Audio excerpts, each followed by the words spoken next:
Buen día chicos, vamos a empezar este video explicativo sobre lo que es la Edad Media, para ustedes el grado décimo. Vamos a tratar de resumir lo que más podemos debido a estas circunstancias que se nos han presentado de presencialidad remota.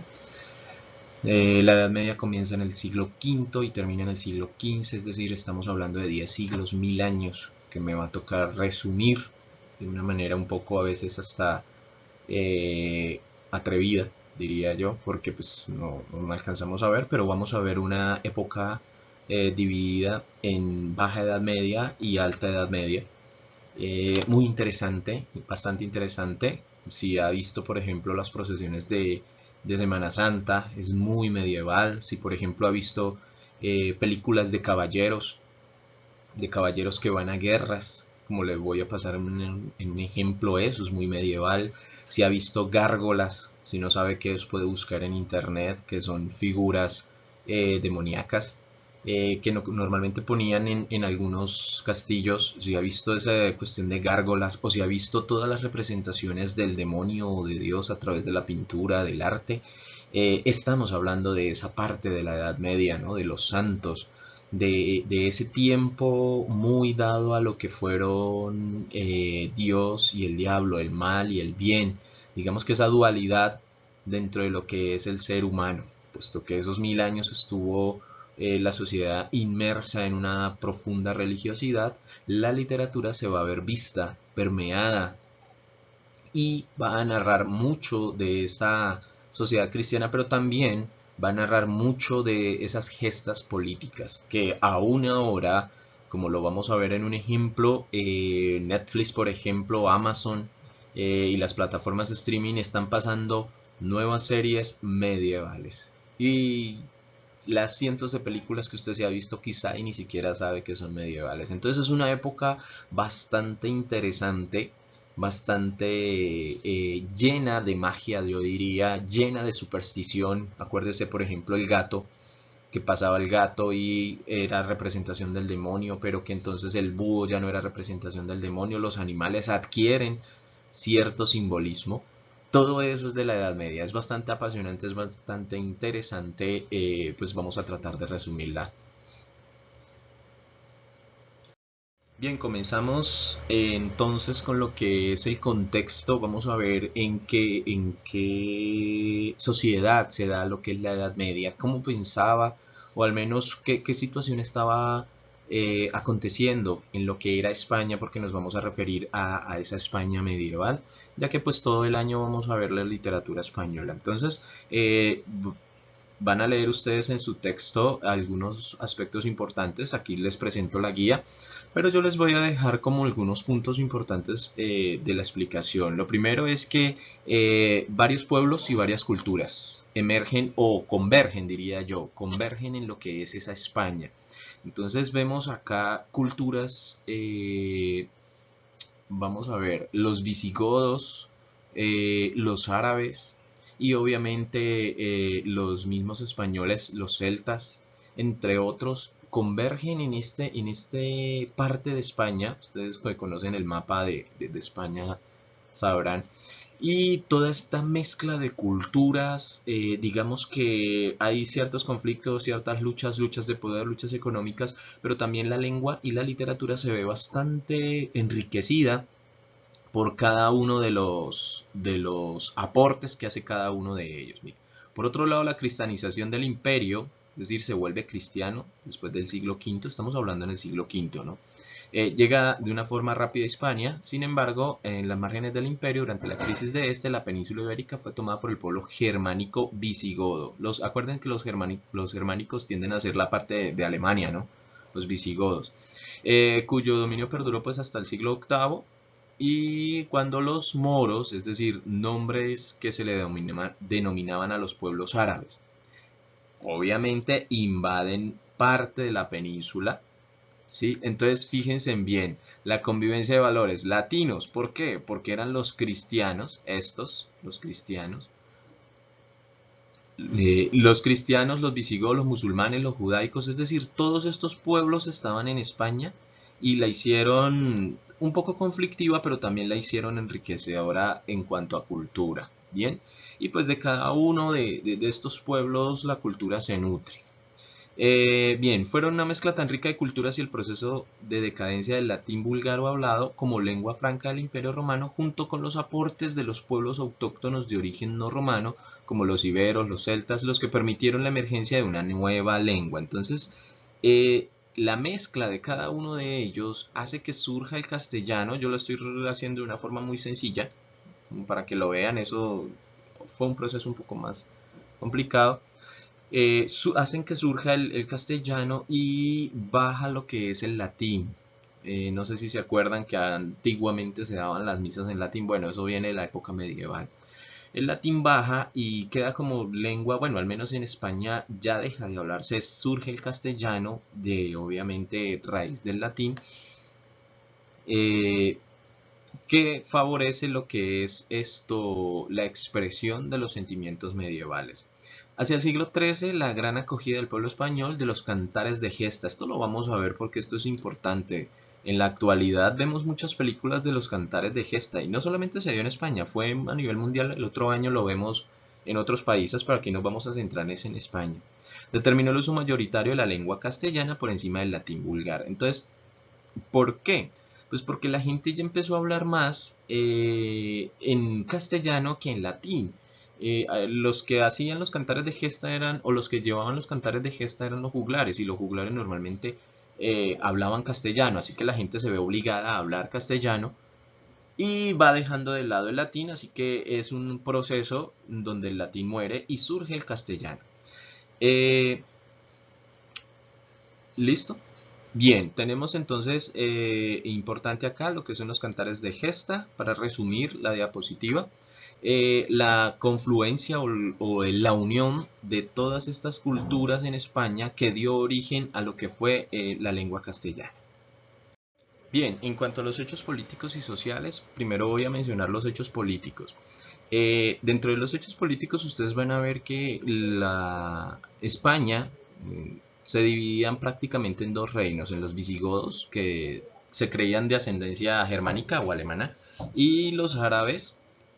Los visigodos se unen con los católicos y de esta unión hace que los árabes vayan perdiendo pueblos, de manera que solo se queden con lo que es la parte de Granada, ¿sí? Ya el último rezago, hasta que Fernando de Aragón y Isabel de Castilla se casan y en 1484 eliminan por completo a los árabes y queda todo el reino constituido como un reino católico.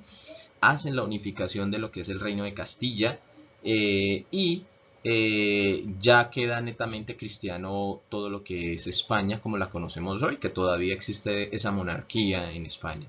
En cuanto a lo social, España se rige con un sistema feudal. El sistema feudal, acordémonos, el feudalismo, hay un señor que tiene muchísima tierra y toma un siervo. A ese siervo lo vamos a llamar vasallo, ¿no?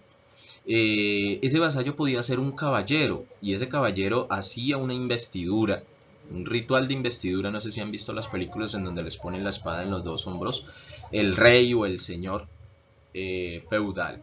Eso es importantísimo en la literatura porque se caracteriza por esa parte de lo que es los cantares de gesta. Y es el próximo taller que van a mirar, el cantar del mío sí, don Rodrigo Díaz de Vivar, que es un vasallo en manos o fiel a su señor, pero que el señor lo acusa de traición. Por el momento vamos a ver una España llena de lo que es magia. Vamos a ver, por ejemplo, dentro del contexto, cómo en la actualidad en varias plataformas sacan series muy medievales. La siguiente diapositiva es un ejemplo de ello. Y la figura del brujo en este caso, la persona que tenía ciertos poderes demoníacos, y esa historia medieval muy dada de lo que es la bruja o el brujo en este caso, y que pues luego llega lo que es la Inquisición para hacer limpieza y depurar el cristianismo. Bien, entonces vamos a verlo en la siguiente diapositiva. I've heard tales of your kind, Witcher. You're a mutant, created by magic. roaming the continent, We don't want your kind here. hunting monsters for a price. I thought you'd have fangs or horns or something. I had them filed down.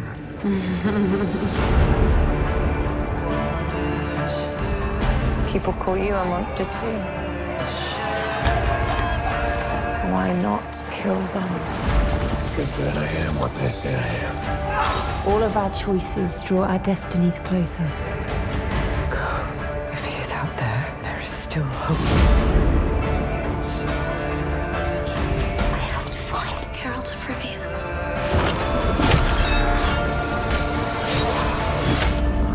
Don't judge me. They say witches can't feel human emotion. What do you believe in? Evil is evil.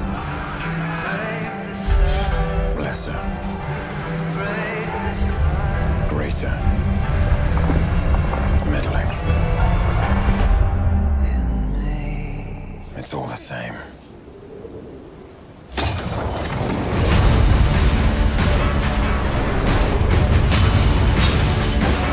Princess Cirilla It's your destiny. I can't protect her. If you dismiss it, Geralt! You will unleash true calamity upon us all. I'll take that chance.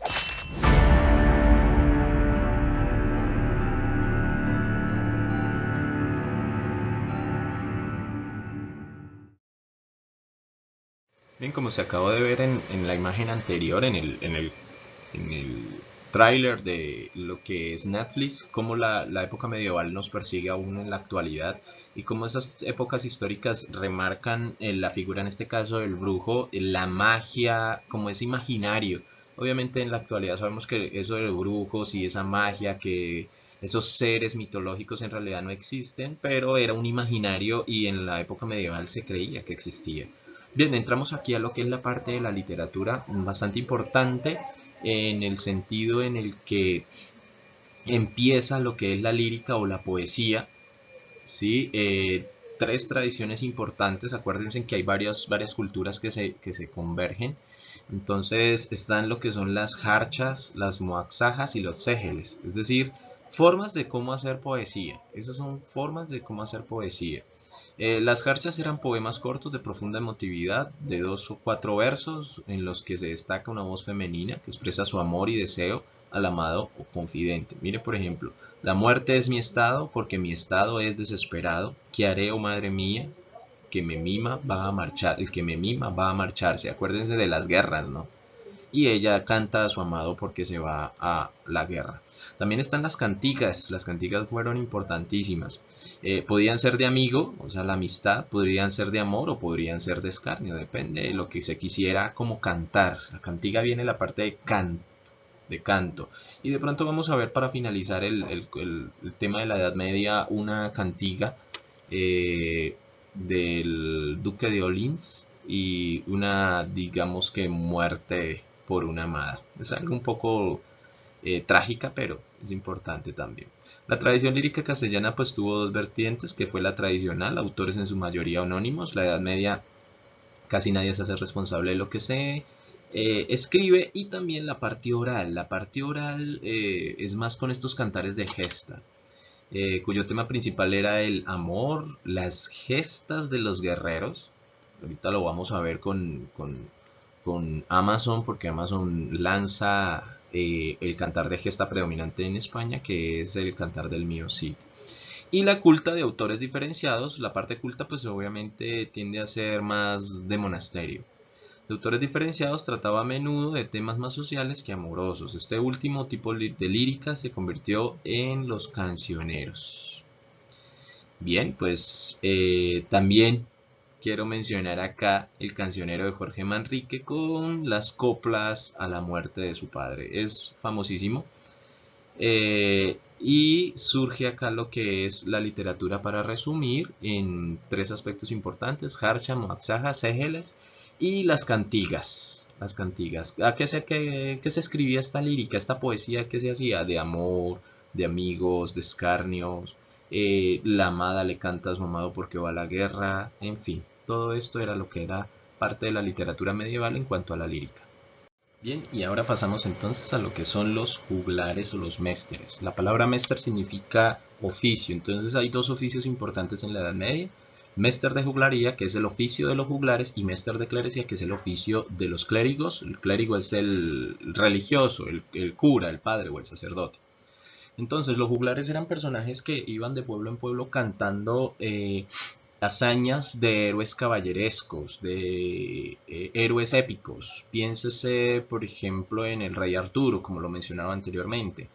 Piénsese en aquellas personas, en los circos, aunque no era un circo propiamente, pero el juglar era el que llegaba, armaba la tarima y empezaba a contar, porque la oralidad fue bastante importante en la Edad Media. Imagínense, la gente no sabía leer, pues les tocaba contar historias de forma oral, porque no sabían leer. Los que sabían leer eran los nobles y los clérigos, y pues era muy poquita la población de nobles y clérigos. Entonces el grueso de la población era analfabeta y por eso los juglares jugaron un papel importante para la transmisión de esta literatura. En los cantares de gesta hay uno bastante importante, son escritas en verso, es decir, como si fuera un poema, y pues narra la historia de un héroe. Pero ese héroe, que es bastante importante, representa los ideales de la sociedad. Entonces ese héroe tiene una altura moral, defiende sus ideales de forma acérrima o fuerte, y pues representa esos ideales de la comunidad como tal. El cantar de gesta que se rescató de España es el del Mío Cid, que generalmente es del señor Rodrigo Díaz de Vivar, y que pues busca recuperar, porque ha sido acusado de traición, busca recuperar el favor del rey, en este caso Alfonso VI. Lo bueno, a diferencia de otros cantares de gesta como los franceses, es que este Rodrigo Díaz de Vivar lo muestran humano, ¿sí? Entonces al ser bastante humano, precisamente se caracteriza por esa humildad, por esa mesura ante los excesos de ese mundo, y lo que él busca es darle orden, ¿no? Poner en orden ese mundo desequilibrado con los valores medievales que él está representando. Entonces es un héroe épico, es un héroe fuerte, es un héroe que va a las guerras. Lo vamos a ver en el siguiente video. Amazon salió más o menos en el siglo XII, este cantar.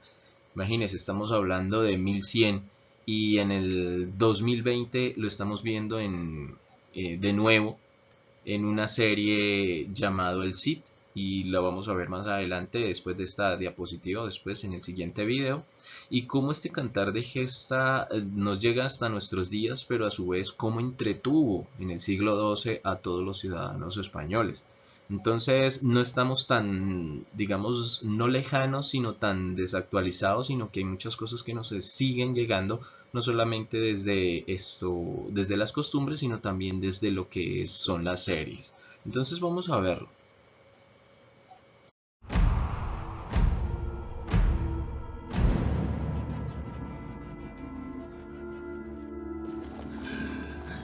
Mi nombre es Rodrigo Díaz. Nací en Vivar.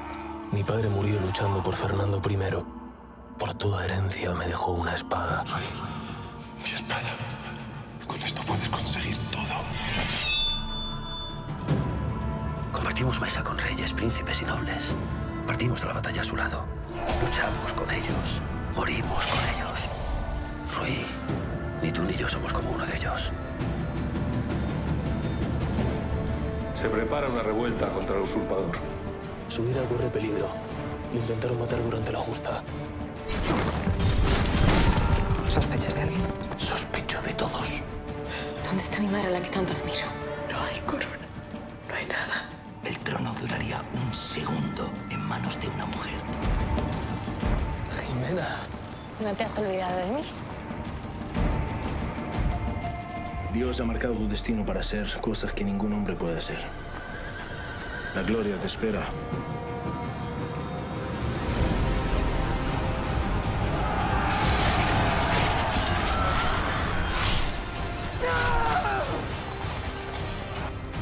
El campo es nuestro. No, el campo es tuyo. Rui Díaz, el campeador.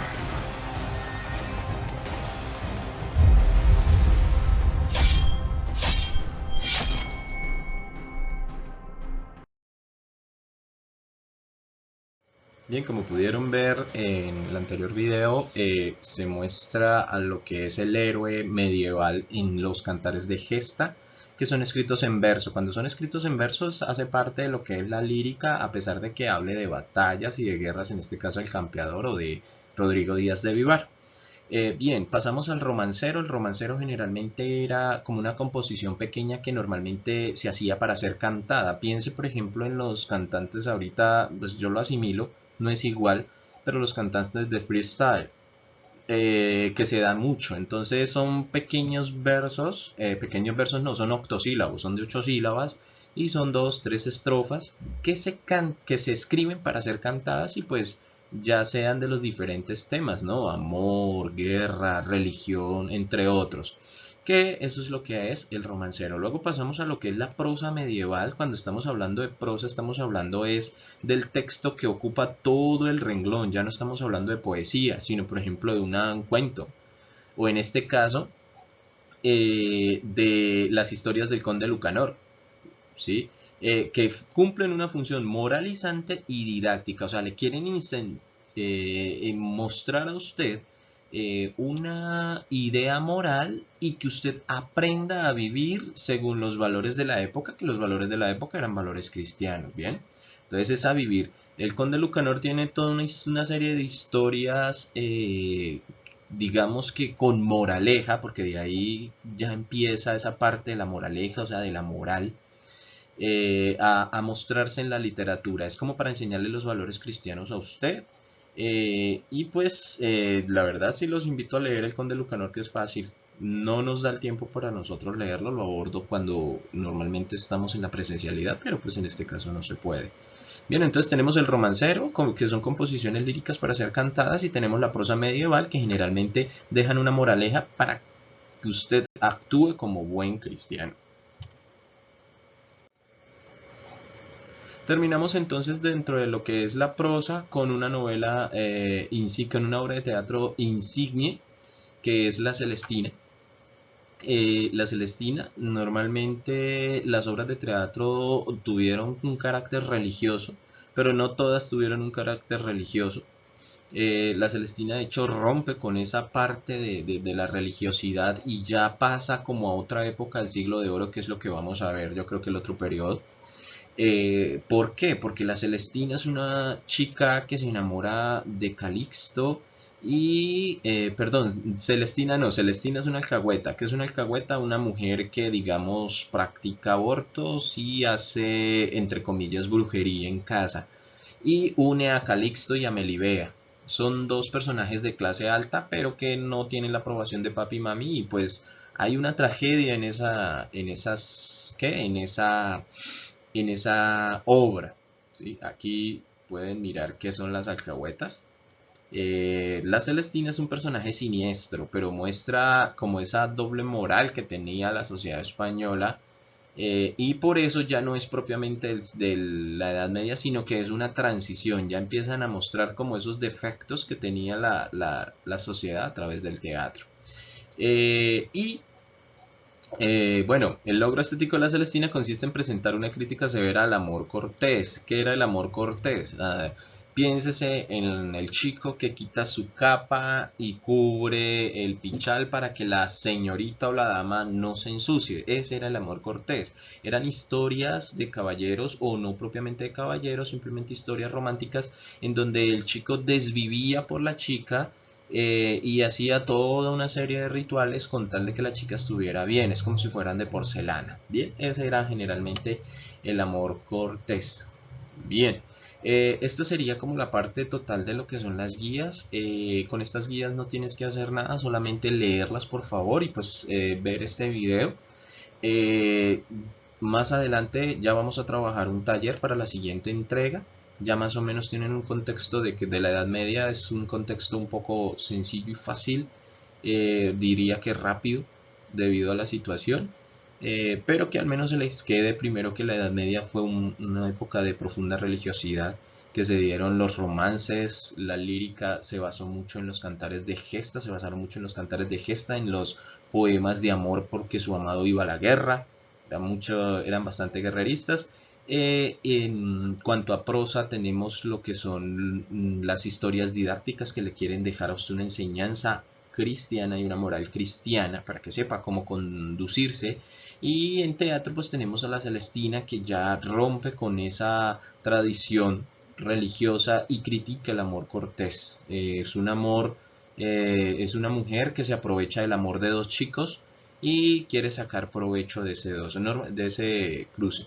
Normalmente la expresión se conoce en la actualidad: usted obró como la Celestina de tal y tal pareja. Es decir, usted llevó y trajo razones de ese supuesto amor prohibido. Entonces, los dejo acá, y obviamente que quede claro que pues la Edad Media es una edad que todavía está con nosotros y es una edad que se vive. Y hay costumbres y hay actitudes que tiene usted de la Edad Media, por ejemplo. Para aquellos que creen en esas criaturas, en la Llorona, en el monstruo del lago, en sí, todas esas figuras demoníacas, todo eso es medieval. Entonces, no está, en tiempo está alejada, pero en costumbres todavía queda muchísimo en nosotros de la Edad Media. Y pues esta literatura y sobre todo el cine y las series, que personalmente son series muy buenas, a veces no se basan tanto en la historia real, pero muestran, ¿sí? Por ejemplo, en esta del brujo muestra cómo creía la gente que los brujos actuaban y con todas sus magias. O miren el héroe en este caso que les acabé de mostrar. Bien, chicos, nos vemos entonces para la siguiente clase. Simplemente llévenle esta guía a la profesora y yo le voy a decir a la profesora que lo califique como como si lo hubiera hecho. ¿Pero por qué? Porque para la siguiente va a venir un taller.